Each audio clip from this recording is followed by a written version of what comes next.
Shalom dan selamat pagi untuk kita semua.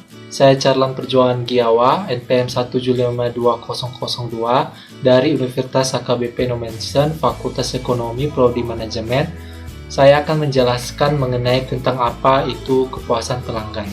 Kepuasan pelanggan, ada konsep pelanggan, yaitu secara umum terdapat dua jenis kebutuhan, yaitu satu, kebutuhan eksplisit, yaitu kebutuhan yang dapat dirasakan oleh pelanggan. Dua, kebutuhan laten, yang kebutuhan tidak disadari dan tidak terkatakan oleh pelanggan. Pelanggan adalah organisasi atau orang yang menerima produk dari organisasi lainnya.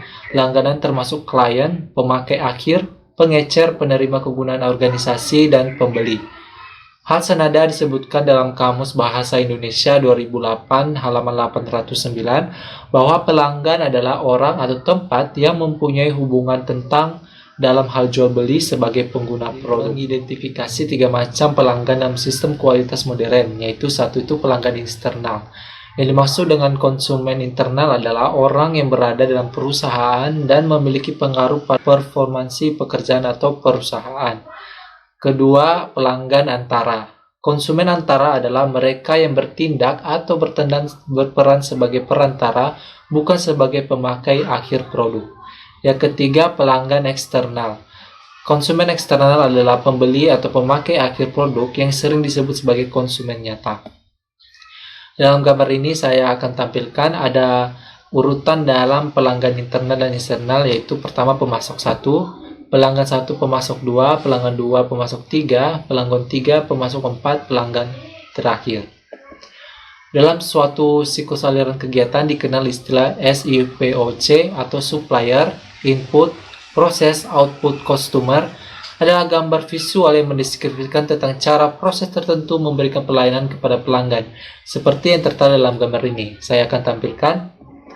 Dalam gambar tersebut terdiri dari supplier, siapapun yang memberikan input kepada proses kita. Yang kedua, input, material atau data yang dibutuhkan untuk melakukan proses. Yang ketiga, proses, aktivitas yang harus dilakukan untuk memuaskan customer kita. Yang keempat, output, material atau data yang dihasilkan dari proses kita.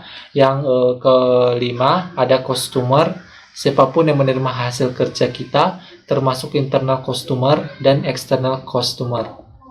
Dalam TQM, konsep mengenai kualitas dan konsep konsumen diperluas. Kualitas tidak hanya bermakna kesesuaian dengan spesifikasi tertentu, tetapi kualitas tersebut ditentukan oleh konsumen. Kedua, konsumen itu sendiri meliputi konsumen internal dan konsumen eksternal.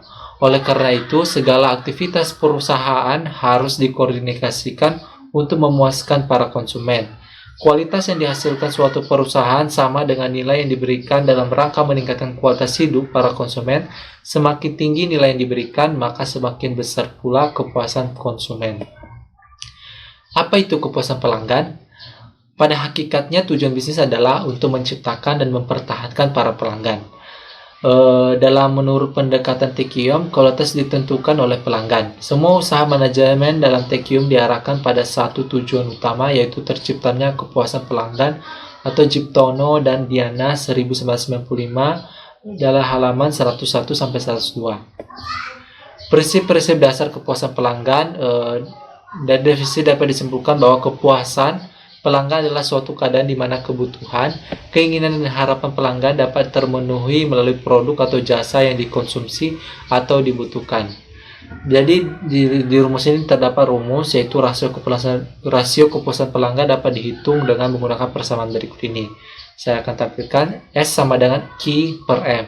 S itu ada satisfaction, kepuasan pelanggan. Kedua, quality, kualitas yang dirasakan. Yang ketiga itu expectation atau harapan atau kebutuhan pelanggan.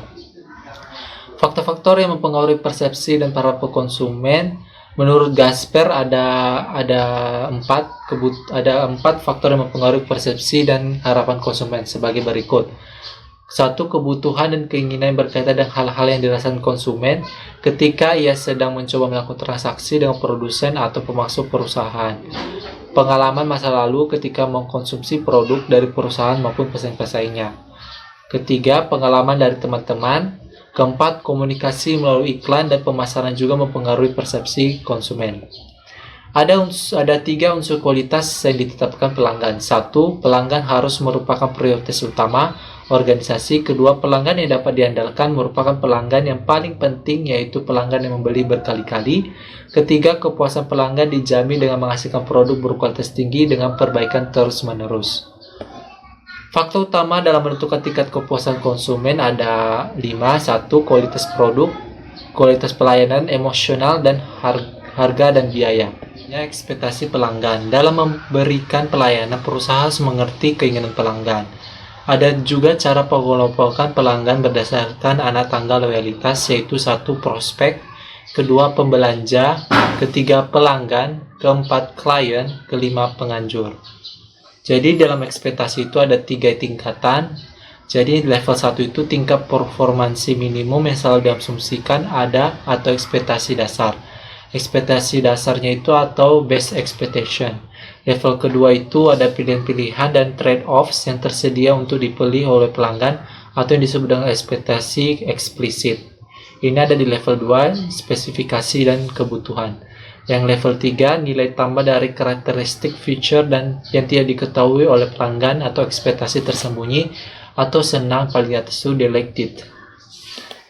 Selanjutnya manfaat kepuasan konsumen.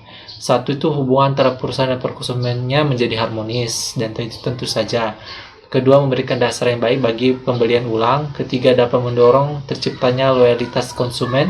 Keempat, membentuk suatu rekomendasi dari mulut ke mulut atau word of mouth yang menguntungkan bagi perusahaan. Yang kelima, reputasi perusahaan menjadi baik di mata konsumen. Yang keenam, laba yang diperoleh dapat meningkat.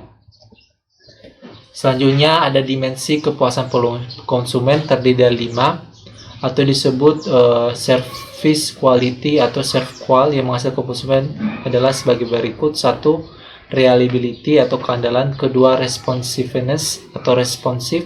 Ketiga, assurance, kepastian. Keempat, empati atau empati.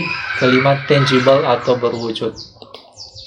Jadi ada metode pengukuran kepuasan pelanggan. Yang pertama itu sistem keluhan dan saran. Yang kedua ghost shopping. Yang ketiga lost customer analysis. Yang keempat survei kepuasan pelanggan.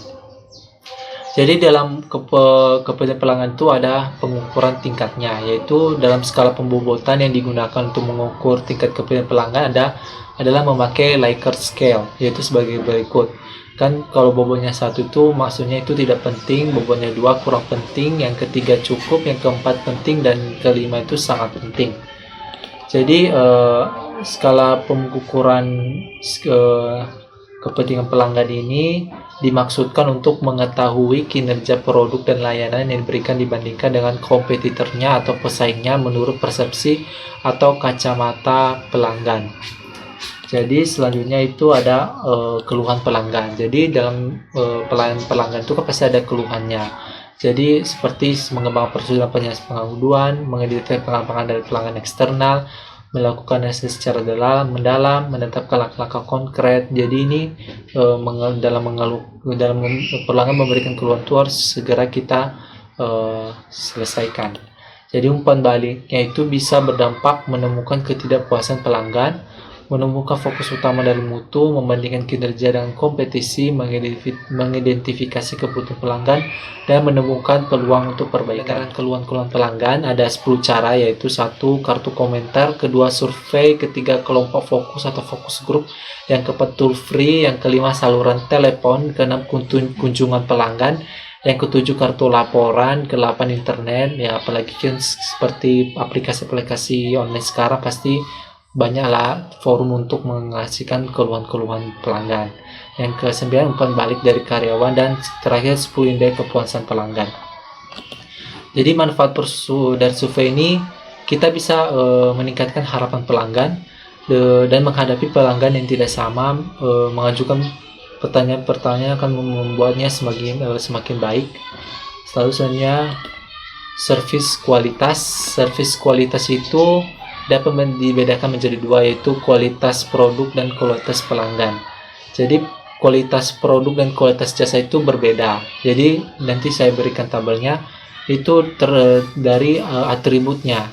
Objektif, kalau kualitas produk itu objektif dan tangible, sedangkan kualitas jasa itu subjektif dan tangible. Contohnya panjang, kalau untuk kualitas produk panjang, berat, volume, waktu delivery, material, penghitungan, dan warna. Sedangkan kualitas jasa sikap, kehormatan, kooperatif, perhatian, reputasi, ketergantungan, dan keramah tamahan.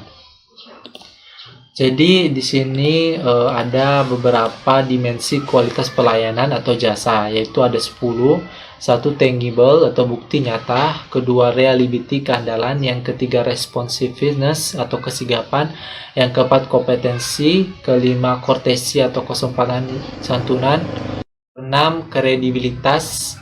Ketujuh, sekuritas, keamanan. Kedelapan, akses. Kesembilan, communication atau komunikasi. Kesepuluh, understanding the customer atau memahami pelanggan tersebut. Jadi terakhir ini adalah total kualitas service atau TQS, merupakan kemampuan perusahaan untuk memberikan pelayanan berkualitas kepada orang yang berkepentingan dengan pelayanan atau stakeholder, yaitu pelanggan, pegawai, dan pemilik. Jadi ada 5 elemen penting yang saling terkait, yaitu 1, market and customer research. Kedua, strategi formulation. Ketiga, education, training, and communication. Keempat, process improvement. Yang kelima, assessment, measurement, and feedback. Jadi setelah itu, layanan kualitas total pada dasarnya merupakan strategi yang dilakukan perusahaan untuk menciptakan kepuasan maksimal pelanggan. Cara yang digunakan dalam total kualitas service melibatkan pengoptimalan pelayanan karyawan, strategi yang tepat, serta evaluasi yang berkelanjutan. Baik, penjelasan saya cukup sampai di sini. Jika ada kata-kata yang kurang berkenan, saya mohon maaf.